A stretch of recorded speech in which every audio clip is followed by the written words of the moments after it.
अस्सलाम वालेकुम। Latest guess paper of econometrics माजरत। सबसे पहले तो सरगोदा यूनिवर्सिटी के स्टूडेंट्स के लिए आज उनका पेपर था इंटरनेशनल का, और उसके मैं गेस्ट पेपर अपलोड नहीं कर सका मसरूफियत की वजह से, क्योंकि ये बड़ा एक हेक्टिक जॉब है, वीडियो बनाना, एडिट करना और उसके बाद अपलोडिंग पे भी एक टाइम लगता है, तो बाद का टाइम इसके लिए नहीं निकलता। इकोनोमेट्रिक्स का अब आप लोगों का चूँकि नेक्स्ट पेपर है सरगोदा यूनिवर्सिटी वालों का ख़ास तौर पे, और इसके बाद अब पंजाब यूनिवर्सिटी के भी पेपर आने वाले हैं, तो उनके लिए भी ये वीडियो इक्वी वैलिड है। तो दोनों लोग नोट कर लें बातें। सबसे पहले इकोनोमेट्रिक्स को जनरली अगर कैटेगराइज किया जाए तो 4 टॉपिक बनते हैं। सबसे पहला रिग्रेशन है, दूसरे नंबर पे इसकी आइडेंटिफिकेशन है, तीसरे नंबर पे वायलेशन ऑफ ओएलएस अजम्पशन है, और चौथे नंबर पे फोरकास्टिंग है। अब ये डिटेल में आपने तमाम टॉपिक्स तैयार कर लेने हैं। टॉपिक 4 ही हैं, आगे इनके सब टॉपिक्स निकलते हैं। सबसे पहले रिग्रेशन की अगर बात की जाए तो रिग्रेशन में सिंपल और मल्टीपल रिग्रेशन है, ये दोनों तो आपको निकालनी आनी चाहिए, इनके फार्मूले पता होने चाहिए। इसके साथ कोफिशिएंट ऑफ डिटर्मिनेशन, वेरिएशन कितनी टाइप्स की हैं, एक्सप्लेन्ड, अनएक्सप्लेन्ड, इसकी टेस्टिंग, टी टेस्ट कब लगता है, एफ टेस्ट कब लगता है, overall goodness of fit test है एक। उसके बाद रिग्रेशन कोफिशिएंट की, एफिशिएंसी की या सिग्निफिकेंस की टेस्टिंग है। तो इन टेस्टिंग में भी मेजॉरिटी टॉपिक्स में मेरी वीडियो भरी हुई है, आपने सिर्फ उनको सर्च करके देख लेना। एक एक बार देख लेंगे आपका मोर देन 80% काम हो जाएगा इंशाल्लाह उज़्ज़वजल। उसके बाद इसकी with economic, without economic theory interpretation है, ये आपको बनानी आनी चाहिए। साथ इसकी इलास्टिसिटी का कुछ काम है, रिग्रेशन कोफिशिएंट की इलास्टिसिटी, और इसके साथ साथ आपको स्टैंडर्डाइज्ड कोफिशिएंट इसका पता होना चाहिए, क्या कॉन्सेप्ट है, adjusted R square, unadjusted R square, इनके दरमियान डिफरेंस क्या है। मेन टू से रिग्रेशन और मल्टीपल रिग्रेशन, सिंपल और मल्टीपल रिग्रेशन डिटेल में आप रगड़ लें, ये आपको बहुत आगे हेल्प आउट करेंगे, क्योंकि रिग्रेशन ही आती होगी तो आगे ILS 2SLS में ये काम आएगी। फोरकास्टिंग में फिर रिग्रेशन ही काम आती है, और वायलेशन ऑफ OLS अजम्पशन में भी मेजर काम रिग्रेशन का ही है। तो ये तो रीढ़ की हड्डी रखती है इकोनोमेट्रिक्स और स्टैटिस्टिक्स के लिए। अच्छा, दूसरे नंबर पे आइडेंटिफिकेशन वाला जो चैप्टर है, इसमें आपने क्या करना है, इसमें आपने सबसे पहले इक्वेशंस की टाइप्स नोट्स के तौर पे छोटी छोटी डेफिनेशन है, टाइप्स ऑफ इक्वेशन, जिसमें seemingly equation, recursive equation, reduce form equation, simultaneous equation वगैरह वगैरह, इनकी डेफिनेशन याद कर लेनी है। उसके बाद रिड्यूस फॉर्म कैसे बनाई जाती हैं, ये प्रोसीजर आपको पता होना चाहिए। और इसके बाद फिर रिड्यूस फॉर्म की मदद से आइडेंटिफिकेशन कैसे चेक की जाती है, ऑर्डर कंडीशन और रैंक कंडीशन की मदद से आइडेंटिफिकेशन कैसे चेक की जाती है। ये आइडेंटिफिकेशन चैप्टर का काम कंप्लीट।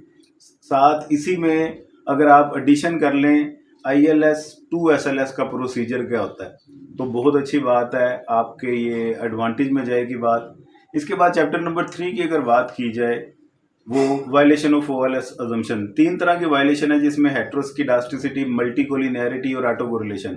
हेट्रोस्किडास्टिसिटी की अगर बात की जाए, 2 टेस्ट बड़े फेमस हैं इसके, एक तो स्पीयरमैन रैंक कोरिलेशन है और दूसरा गोल्डफेल्ड क्वांट टेस्ट है। इन दोनों को तो लाजमी देख लें, अक्सर इन दोनों में से कोई एक पूछ लेता होता है। साथ ही साथ इसकी थ्योरी भी देखें, कॉन्सिक्वेंसेस हेट्रोस्किडास्टिसिटी के कौन से हैं, सोर्सेज इसके कौन से हैं, और इनके रेमेडियल मेजर रिमूव करने के वो क्या हैं। अच्छा जी, मल्टीकोलिनैरिटी की सिर्फ थ्योरी है, इसका टेस्ट कोई नहीं है। इसकी सिर्फ आपने थ्योरी याद करनी है, इसका मीनिंग क्या है, कॉन्सिक्वेंसेस क्या है, इसके सोर्सेज कौन से हैं, और रेमेडियल मेजर कौन कौन से हैं, इनको डिटेक्ट करने के मेथड कौन कौन से हैं, ये सारा कुछ देख लें। अच्छा, नंबर 3 वायलेशन जो सी है वो ऑटो कोरिलेशन। इसमें ऑटो कोरिलेशन, सीरियल कोरिलेशन की डेफिनेशन देखें क्या होती है, इसका मीनिंग, ओरिजिन ऑटो कोरिलेशन का क्या है। इसके बाद इसका एक बड़ा फेमस टेस्ट है डर्बन-वाटसन टेस्ट। ये सारा इसका प्रोसीजर भी आपको पता होना चाहिए क्या है, और न्यूमेरिकल एग्जांपल के साथ ये आपको सॉल्व करना आना चाहिए। इसका क्रिटिकल रीजन बनाना आना चाहिए। इसके कोई वो 4 कंडीशंस बनती हैं, वो चारों कंडीशंस का आपको पता होना चाहिए कि किस वक्त ये पता चलता है कि पॉजिटिव ऑटो कोरिलेशन है, किस वक्त पता चलता है पॉजिटिव ऑटो कोरिलेशन नहीं है, नेगेटिव है, या ऑटो कोरिलेशन है ही नहीं। ये सारा इसका 4-5 कंडीशन है, ये याद होनी चाहिए आपको। ऑटो कोरिलेशन का ये जो टेस्ट है डर्बन-वाटसन का, ये बहुत इंपॉर्टेंट है, अक्सर वो पूछ लेता होता है। साथ इसके रेमेडियल मेजर आपको पता होने चाहिए। वायलेशन ऑफ ओएलएस अजम्पशन में सिर्फ इतना ही काम है। उसके बाद नंबर 4 जो टॉपिक है फोरकास्टिंग का, इसमें फोरकास्टिंग की टाइप्स ये आपको पता होनी चाहिए, जिसमें ex post, ex ante forecasting है, कंडीशनल अनकंडीशनल फोरकास्टिंग है।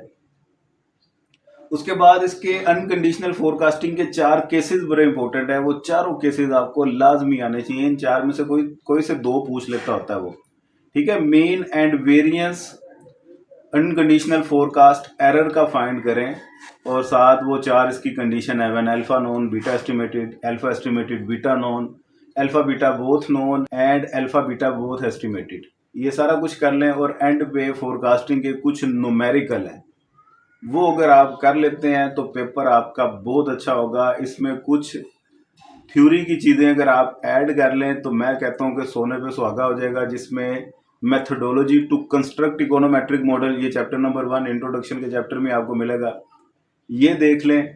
और उसके साथ इकोनोमेट्रिक मॉडल को एवेल्युएट करने का क्राइटेरिया, ये 3 तरह के क्राइटेरिया होते हैं, economic criteria, statistics criteria, econometric criteria. इन तीनों क्राइटेरिया का आपको पता होना चाहिए।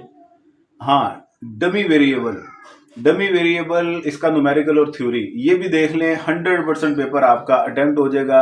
आपको एक्स्ट्रा क्वेश्चंस भी आते होंगे ऑप्शन में, आपके पास कोई 1-2 क्वेश्चन आपकी ग्रिप में होंगे। दुआ में याद रखिएगा, अपना ढेर सारा ख्याल रखिएगा। हमारे चैनल को सब्सक्राइब कर दे अगर नए हैं तो।